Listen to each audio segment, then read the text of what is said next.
Why would you end a book with this chapter?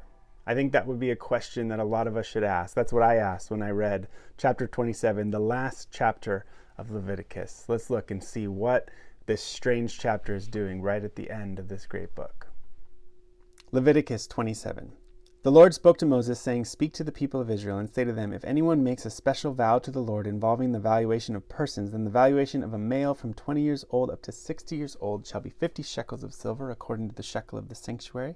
If the person is a female, the valuation shall be 30 shekels. If the person is from 5 years old up to 20 years old, the valuation shall be for a male 20 shekels and for a female 10 shekels. If a person is from a month old up to 5 years old, the valuation shall be for a male 5 shekels of silver, and for a female the valuation shall be 3 shekels of silver. And if the person is 60 years old or over, then the valuation for a male shall be 15 shekels, and for a female 10 shekels. If someone is too poor to pay the valuation, then he shall be made to stand before the priest, and the priest shall value him. The priest shall value him according to what the vower can afford. But no devoted thing that a man devotes to the Lord of anything that he has, whether man or beast, or of his inherited field, shall be sold or redeemed. Every devoted thing is most holy to the Lord.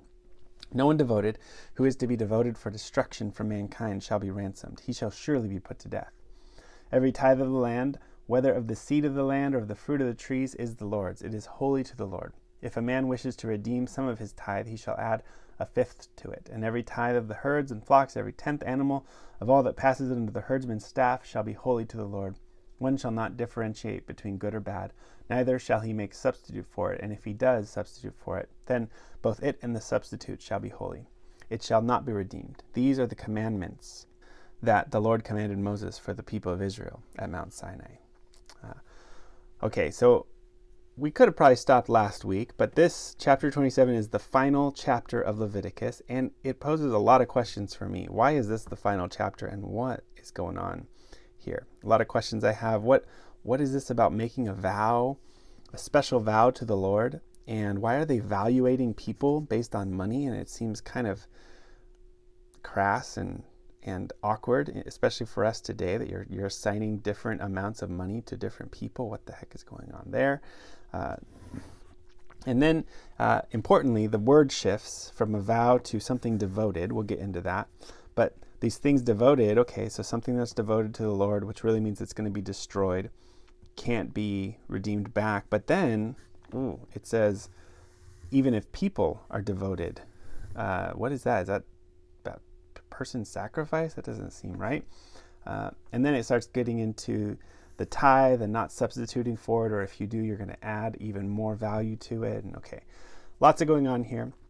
I think the more I reflect on this chapter, though, it actually is really significant that it ends the book of Leviticus. We've been walking through this Liturgy of Grace with the sacrifices and the rituals so that we could enter God's presence. We've seen the great climax of chapter 16, where God takes away the sins of Israel every year. We saw last week the blessings and the curses for obeying or disobeying the Lord's commands. And what's going on here, I think I would sum this up as it's a chapter that is putting a control on the quote-unquote religiosity, the religion of Israel, so that it won't get out of control. So what do I mean by that? Let's start answering some of these questions. So first, this idea of vowing someone to the Lord. This would be like in 1 Samuel chapter 1, where Hannah dedicates the young child Samuel to the Lord, and he is raised up in the temple. A couple important things. The shekel, 1 shekel, equals about 1 month salary. So this is how much you're going to make in a month as an Israelite. So that seems really substantial. It seems to be somehow related to their ability to produce or earn. Thus, a 1 month old is only, or to a 5 month old down here, is only about 5 months' wages, right? While a 20-year-old is over 4 years of annual salary, if you're adding that up. So that's a pretty significant number. It was probably a mix of parents giving and individuals giving for themselves. This would have been a practice of offering your life to the Lord without actually living full-time in the temple. So Samuel is an outlier there. It had the added benefit of financially providing for the temple as well. Let's say you give 4 years of your salary to the temple. You're essentially saying that the next 4 years of your life have already been given to the Lord. You're going to go back to work, but you've already paid what you're about to make for the next 4 years. A few interesting thoughts on this. I think it's a way of God mitigating between the rich and the poor as well. And so it might sound odd to assign a value to a person, but here in verse 8, it's clear that God cares more about the vow than about the value. If someone is too poor to pay this valuation, the priest can actually lower that cost for them. They can negotiate a smaller sum. And the fact, on the other side of the spectrum, the fact that it's set, it's always going to be this amount for this age of person. Someone that's incredibly wealthy can't come in and act like they're even more important than everyone else and say, well, my value is going to be 10 years worth of salary. And so the extreme ends of the spectrum here are mitigated. If you're too poor, you can still dedicate yourself to the Lord. If you're too rich, you're still going to pay what everyone else pays. So I feel like that's really significant there. The weirdest part for sure, going down here, this word devoted shifts, and this is really a word of destruction. The whole thing is devoted over to the Lord, and what the heck is verse 29 doing there? So it shifts to this specific practice of devoting something or someone to death because God demanded it. And I still have some trouble here. I'm still questioning this, but here's my current take on this whole thing.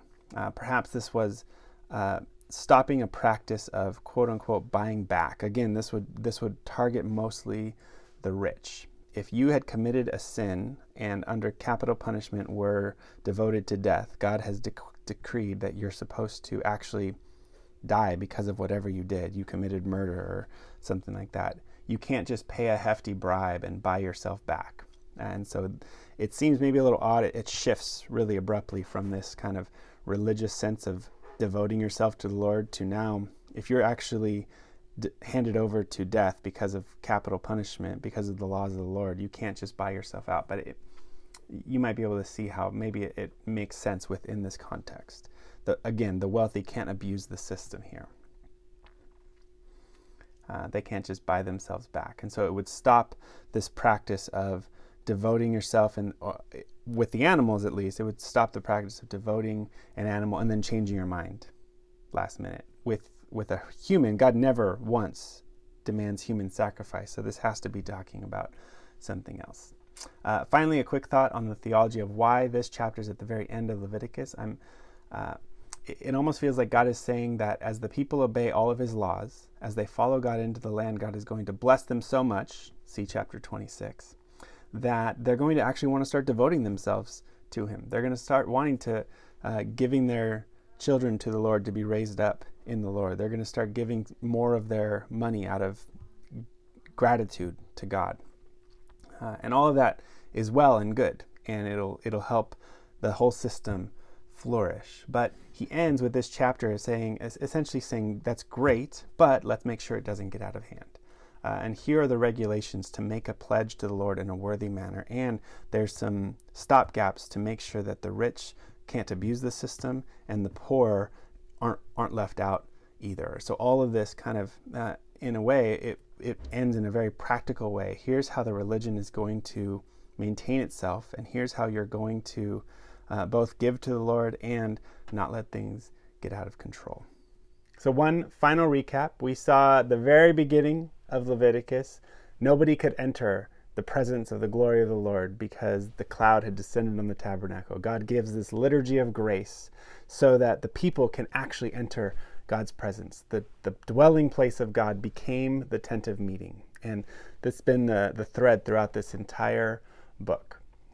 And then we come to this end where last week and the week before we started looking at God's promise of blessing if they would follow his ways, and warnings of disaster if they disobeyed him. And then today, I like the idea that this is set right at the end of Leviticus to give us kind of a practical way forward. After all of these stipulations, all of these sacrifices, all of this whole story, what God gives at the very end is the safeguards to say, now this is how you're going to act. You're going to dedicate yourself in a certain way.